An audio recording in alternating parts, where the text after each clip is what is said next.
ಜಿಲ್ಲೆಯಲ್ಲಿ ಅವ್ಯಾಹತವಾಗಿ ಗೋ ಹತ್ಯೆ, ಗೋ ಕಳ್ಳತನ, ಅಕ್ರಮ ಗೋ ಸಾಗಾಟವನ್ನು ಹೊಂದಿಕೊಂಡು ಗೋ ಮಾಫಿಯಾ ದಂಧೆ ನಡೀತಾ ಇದೆ. ಇದನ್ನು ತಡೆಯಲು ವಿಶೇಷ ಕಾರ್ಯಪಡೆಯನ್ನು ರಚಿಸಬೇಕು ಅಂತ ವಿಶ್ವ ಹಿಂದೂ ಪರಿಷತ್ ಬಜರಂಗ ದಳ ಆಗ್ರಹಿಸಿದೆ. ಈ ಬಗ್ಗೆ ಮಂಗಳೂರಿನಲ್ಲಿ ಸುದ್ದಿಗೋಷ್ಠಿ ನಡೆಸಿ ಮಾತನಾಡಿದ ವಿಶ್ವ ಹಿಂದೂ ಪರಿಷತ್ ಮಂಗಳೂರು ವಿಭಾಗದ ಕಾರ್ಯದರ್ಶಿ ಶರಣ್ ಪಂಪೆಲ್ ಅವರು, ಗೋಮಾತೆಯ ಅಮಾನುಷ ಕೃತ್ಯ ಎಷ್ಟೇ ಹೋರಾಟ ನಡೆದರೂ ನಿಲ್ತಾ ಇಲ್ಲ.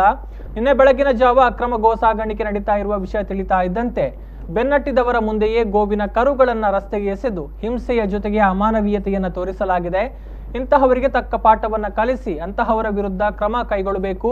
ಜೊತೆಗೆ ಪೊಲೀಸರು ಇಂತಹ ದುಷ್ಕರ್ಮಿಗಳ ಅಟ್ಟಹಾಸಕ್ಕೆ ಒಂದು ತಂಡವನ್ನು ರಚನೆ ಮಾಡಬೇಕು ಅಂತ ಪೊಲೀಸ್ ಇಲಾಖೆಯನ್ನ ಆಗ್ರಹಿಸ್ತಾ ಇದ್ದೇವೆ ಅಂತ ಹೇಳಿದರು.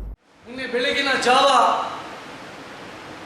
ಟೆಂಪೋದಲ್ಲಿ ಅಕ್ರಮವಾಗಿ ಗೋಗಳನ್ನು ಸಾಗಾಟ ಮಾಡಬೇಕಾದ್ರೆ ನಮ್ಮ ಗೋರಕ್ಷಾ ತಂಡದವರಿಗೆ ಅದರ ಮಾಹಿತಿ ಸಿಕ್ಕಿ ಆ ವಾಹನದ ಹಿಂದೆ ಬರಬೇಕಾದ್ರೆ ಆ ವಾಹನದಲ್ಲಿದ್ದಂಥ ಕಟುಕರು, ಅಕ್ರಮ ಗೋ ಸಾಗಾಟಗಾರರು ಒಂದೊಂದೇ ಗೋವುಗಳನ್ನು ರಸ್ತೆಗಳಲ್ಲಿ ಬಿಸಾಡಿ ಒಂದು ಅಮಾನುಷ ಕೃತ್ಯವನ್ನು ಅವರು ಮಾಡಿದ್ದಾರೆ.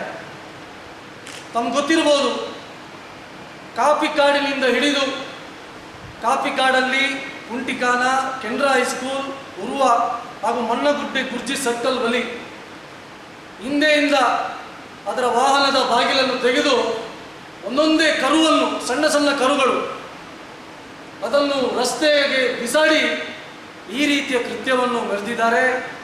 ಹಾಗಾಗಿ ಇದನ್ನು ವಿಶ್ವ ಹಿಂದೂ ಪರಿಷತ್ ಮತ್ತು ಬಜರಂಗ ದಳ ಖಂಡಿಸುತ್ತದೆ. ಸುದ್ದಿಗೋಷ್ಠಿಯಲ್ಲಿ ವಿಭಾಗದ ಸಂಯೋಜಕರಾದ ಭುಜಂಗ ಕುಲಾಲ್, ಜಿಲ್ಲಾ ಕಾರ್ಯದರ್ಶಿ ಶಿವಾನಂದ ಮೆಂಡನ್, ಜಿಲ್ಲಾ ಗೋರಕ್ಷಕ ಪ್ರಮುಖ ಪ್ರದೀಪ್ ಪಂಪೆಲ್ ಮತ್ತಿತರರು ಉಪಸ್ಥಿತರಿದ್ದರು.